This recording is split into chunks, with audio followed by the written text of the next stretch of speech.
اگر آپ حج یا عمرہ کی ادائیگی کے لیے سعودی عرب میں جا رہے ہیں تو آپ کو سعودی عرب کے شہر مکہ اور مدینہ میں زیارات کو دیکھنے کا شرف ضرور حاصل ہوگا۔ تو انہی زیارات سے متعلق ہم آپ کو اس ویڈیو میں بتائیں گے۔ اس سے پہلے ہم آپ کو مکہ مکرمہ کی زیارات سے متعلق بتا چکے ہیں کون سی مکہ مکرمہ کے شہر میں مشہور زیارات ہیں جن کی زیارت آپ کو کرنی چاہیے۔ مکہ کی زیارات کے لیے آپ کو اس ویڈیو کے ڈسکرپشن میں لنک مل جائے گا، جبکہ اس ویڈیو میں ہم آپ کو مدینہ منورہ کے شہر کی زیارات سے متعلق بتائیں گے۔ مدینہ منورہ میں سب سے بڑی زیارت جو کہ دنیا کی سب سے اہم مسجد نبوی کی تعمیر کا آغاز 18 ربیع الاول سن 1 ہجری کو ہوا۔ حضور اکرم صلی اللہ علیہ وآلہ وسلم نے مدینہ ہجرت کے فوراً بعد اس مسجد کی تعمیر کا حکم دیا اور خود بھی اس کی تعمیر میں بھرپور شرکت کی۔ مسجد کی دیواریں پتھر اور اینٹوں سے جبکہ چھت درخت کی لکڑیوں سے بنائی گئی۔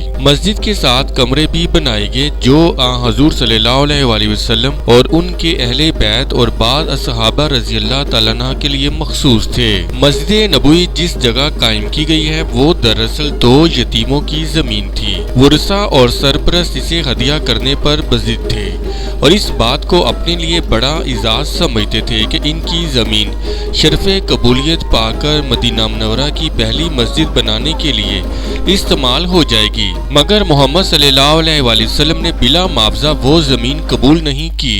10 دینار قیمت طے پائی اور آپ صلی اللہ علیہ وآلہ وسلم نے حضرت ابوبکر صدیق رضی اللہ تعالیٰ عنہ کو اس کی ادائیگی کا حکم دیا اور اس جگہ پر مسجد اور مدرسے کی تعمیر کا فیصلہ ہوا۔ پتھروں کو گارے کے ساتھ چن دیا گیا، کھجور کی ٹہنیاں اور تنے چھت کے لیے استعمال ہوئے اور اس طرح سادگی اور وقار کے ساتھ مسجد کا کام مکمل ہوا۔ مسجد کے ساتھ ایک چبوترا بنایا گیا جو ایسے افراد کے لیے دارالاقامہ تھا جو دور دراز سے آئے تھے اور مدینہ منورہ میں ان کا اپنا گھر نہ تھا۔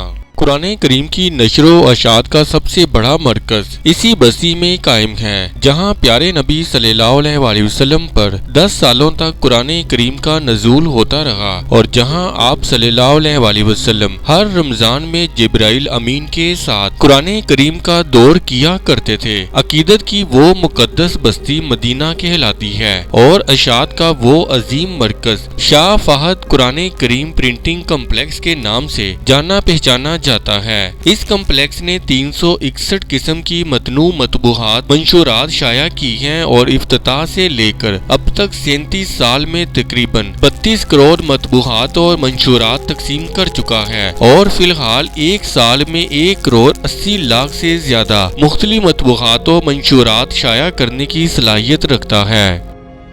مسجد الجمعہ وہ مسجد جہاں رسول صلی اللہ علیہ وآلہ وسلم نے مدینہ طیبہ میں سب سے پہلا جمعہ جماعت کے ساتھ ادا کیا۔ مسجد قباء اور مسجد بنو نفیف کے بعد مدینہ منورہ کی تیسری مسجد جہاں ہجرت کے موقع پر باجماعت نماز پڑھی گئی۔ قباء اور مدینہ منورہ کے درمیان محلہ بنو سالم بن عوف میں واقع ایک مسجد جہاں حضرت محمد صلی اللہ علیہ وآلہ وسلم نے سفر ہجرت کے دوران میں نماز جمعہ ادا کی تھی۔ صحابہ کرام نے اس جگہ ایک مسجد تعمیر کی جسے حضرت عمر بن عبدالعزیز نے اپنے دور گورنری میں دوبارہ تعمیر کرایا۔ مسجد جمعہ کے علاوہ اس مسجد کے دیگر کئی نام بھی ہیں جن میں مسجد بنی سالم، مسجد وادی، مسجد غیب اور مسجد عتاقہ شامل ہیں۔ سابق سعودی شاہ فہد بن عبدالعزیز کے دور میں اس مسجد کی توسیع اور تعمیر نو مکمل ہوئی۔ اب اس کا کل رقبہ 1630 مربع میٹر ہے اور اس میں 650 نمازی عبادت کر سکتے ہیں۔ مسجد کے واحد گنبد کا قطر 12 میٹر ہے اور اس کے علاوہ 4 چھوٹے کوبے بھی ہیں۔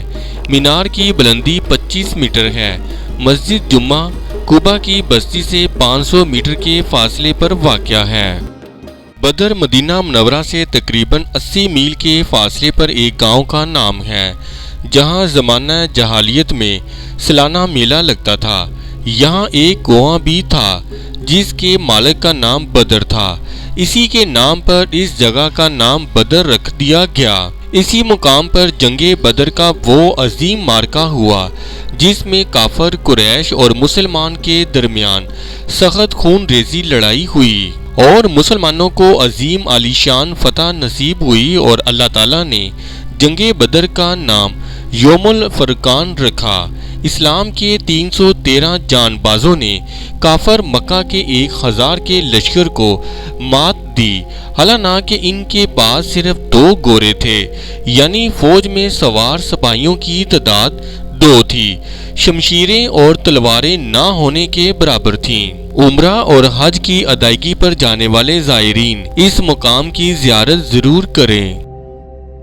مدینہ منورہ میں 7 مسجد زائرین کی نظروں کا مرکز ہے۔ مدینہ منورہ میں بہت سی ایسی مساجد ہیں جو اسلامی تاریخ میں بھی بڑی اہمیت رکھتی ہیں۔ ان مساجد کو دیکھ بھال کے حوالے سے خادم حرمین شریفین شاہ سلیمان بن عبدالعزیز کی خصوصی توجہ حاصل ہے۔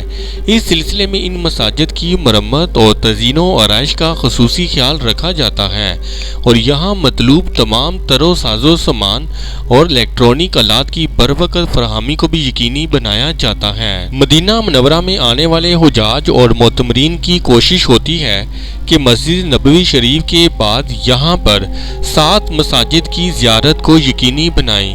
ان کی تعداد در حقیقت 6 ہے، مگر تاریخی اہمیت کے حامل یہ مقامات 7 مساجد کے نام سے مشہور ہیں۔ مورخین کے مطابق مسجد قبلتین کو بھی جو ان 6 مساجد کے مجموعے سے تقریباً 1 کلومیٹر کی دوری پر واقع ہے، باقیہ مسجد کے ساتھ شامل کر دیا گیا ہے، اس لیے کہ جو کوئی بھی ان 6 مساجد کی زیارت کرتا ہے وہ اسی سفر میں مسجد قبلتین کا دورہ بھی کر لیتا ہے۔ اس طرح یہ تعداد 7 ہو جاتی ہے۔ مجموعے کی 6 مساجد مدینہ منورہ میں جبل صلحہ کی مغرب سمت اس مقام کے نزدیک واقع ہے جہاں غزوہ خندق کے موقع پر مسلمانوں نے مدینہ منورہ کے دفاع کے واسطے مشہور خندق کی کھدائی کی تھی۔ یہ معرکہ غزوہ احزاب کے نام سے بھی جانا جاتا ہے۔ یہ مقامات اس غزوے کے دوران مربوط انداز سے زیر نگرانی تھے، لہذا ہر مسجد کو اس کے متعلق شخصیت کے نام سے منسوب کر دیا گیا ہے، سوائے مسجد الفتح کے جس کو مسلمانوں کی فتح کے ساتھ منسوب کیا گیا۔ شمال سے جنوب کی جانب یہ مساجد بالترتیب اس طرح ہیں: مسجد الفتح، مسجد سلیمان فارسی، مسجد ابوبکر صدیق، مسجد عمر بن خطاب، مسجد علی بن ابو طالب اور مسجد فاطمہ رضی اللہ تعالیٰ عنہا۔ ان میں سب سے بڑی مسجد الفتح کو مسجد الاحزاب یا مسجد الاعلیٰ کے نام سے بھی جانا جاتا ہے۔ یہ جبل صلحہ کے مغرب میں واقع ہے۔ مسجد الفتح کی وجہ تسمیہ اس مقام پر سورہ فتح کا نازل ہونا ہے۔ مسجد گمامہ مدینہ منورہ کی ایک مسجد جسے مصلی العید بھی کہا جاتا ہے۔ نبی صلی اللہ علیہ وسلم اپنی حیات طیبہ کے آخری برسوں میں عیدین کی نماز مسجد گمامہ میں ادا فرماتے تھے۔ آپ نے نجاشی کی غائبانہ نماز جنازہ بھی اسی جگہ پڑھائی۔ یہ مسجد نبوی کے باب الاسلام سے تقریباً 1500 فٹ کے فاصلے پر ہے۔ 9ویں صدی ہجری تک اسی مسجد میں عیدین کی نماز ادا کی جاتی رہی، پھر غالباً مسجد نبوی کے کشادہ ہونے کے باعث وہاں نماز عیدین کا اہتمام کیا جانے لگا۔ اس ننھی سی مسجد کے 8 چھوٹے گنبد ہیں۔ کہا جاتا ہے کہ یہاں نماز استسقاء کے دوران میں ایک بادل نے آپ صلی اللہ علیہ وآلہ وسلم پر سایہ کیے رکھا تھا، لہذا اسے آج کل مسجد گمامہ بادل والی مسجد کہا جاتا ہے۔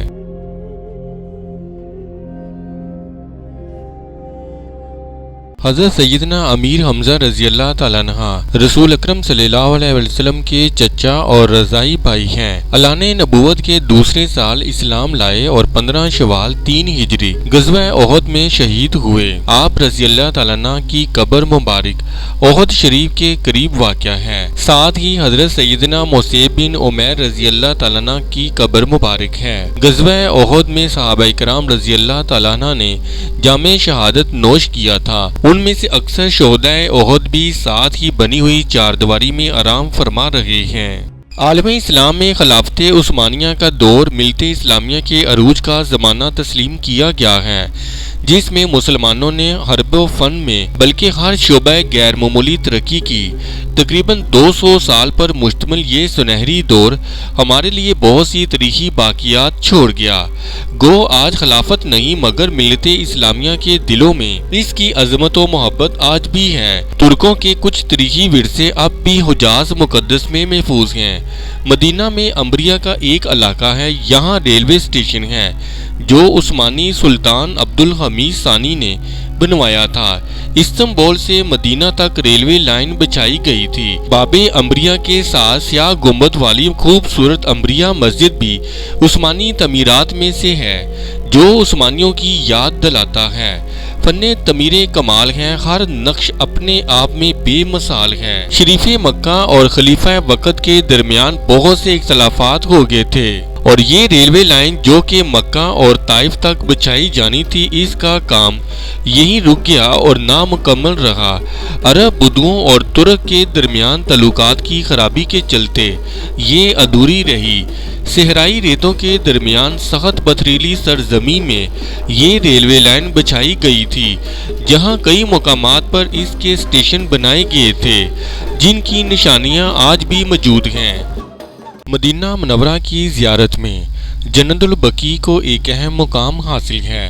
جنت البقیع مدینہ منورہ میں موجودہ قبرستان ہے۔ یہاں اصحاب رسول، اہل بیت رسول اور کئی معزز شخصیات مدفون ہیں۔ بقیع اس جگہ کو کہتے ہیں جہاں جنگلی پیڑ پودے بکثرت پائے جاتے ہوں، اور چونکہ بقیع قبرستان کی جگہ میں پہلے کانٹے دار درخت تھے یعنی کرگد کے پیڑ بکثرت تھے، اس لیے اس قبرستان کا نام بھی بقیع کرگد پڑ گیا۔ اس کا محل وقوع یہ ہے کہ یہ قبرستان مدینہ منورہ کی آبادی سے باہر مسجد نبوی شریف کے مشرقی سمت میں واقع ہے۔ اس کے ارد گرد مکانات اور باغات، اور تیسری صدی میں جو مدینہ منورہ کی فیصلی دیوار تعمیر ہوئی اس سے یہ ملا ہوا تھا۔ اس دیوار کی متعدد بار تعمیر ہوئی ہے، جن میں آخری تعمیر عثمانی ترکی دور میں سلطان سلیمان قانونی کے زمانے میں ہوئی۔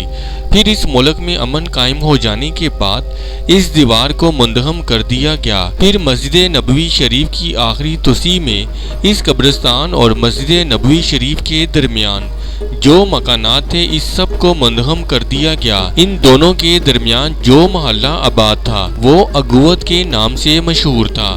مسجد نبوی شریف کے مشرقی سمت میں اب یہ بقیع قبرستان مسجد نبوی شریف کے خارجی صحن سے مل چکا ہے۔ رسول صلی اللہ علیہ وآلہ وسلم اور حضرات مہاجرین رضوان اللہ اجمعین نے جب مدینہ منورہ کو ہجرت کر کے اپنا مسکن و وطن بنایا تو اس شہر مبارک میں مزید تعمیری و تمدنی ترقی ہونے لگی۔ اس وقت رسول صلی اللہ علیہ وآلہ وسلم نے ارادہ فرمایا کہ کوئی مناسب جگہ مسلمانوں کی اموات کی تدفین کے لیے متعین ہو جائے۔ اسی مقصد کے پیش نظر آپ صلی اللہ علیہ وآلہ وسلم اس بقیع کی جگہ تشریف لائے تو ارشاد فرمایا، مجھے اس جگہ یعنی بقیع کا حکم قبرستان کے لیے دیا گیا ہے۔ اس روایت سے معلوم ہوا ہے کہ اللہ تعالیٰ نے اپنے رسول سیدنا حضرت محمد مصطفیٰ صلی اللہ علیہ وآلہ وسلم کو اس بقیع کی جگہ مسلمانوں کا قبرستان بنانے کا حکم فرمایا تھا، اور یہیں سے اس جگہ یعنی بقیع قبرستان کی فضیلت کی ابتدا ہوتی ہے۔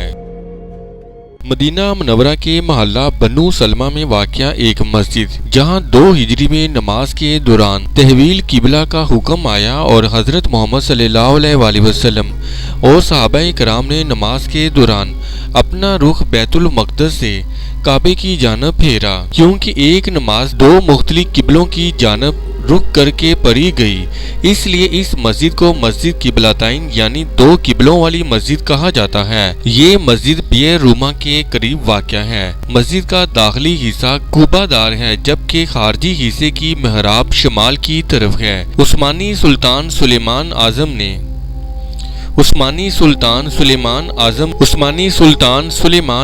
نے 1543 عیسوی میں اس کی تعمیر نو کرائی۔ اس کی موجودہ تعمیر و تاسیس سعودی شاہ فہد بن عبدالعزیز کے دور میں مکمل ہوئی۔ اس نئی عمارت کی 2 منزلیں ہیں جبکہ مناروں اور گنبدوں کی تعداد بھی 2 ہے۔ مسجد کا مجموعی رقبہ 3920 مربع میٹر ہے۔ حالیہ تعمیر نو پر 3,57,00,000 ریال خرچ ہوئے۔ تاریخ اسلام کی پہلی مسجد جو مدینہ منورہ سے 3 کلومیٹر کے فاصلے پر واقع بستی کوبہ میں واقع ہے۔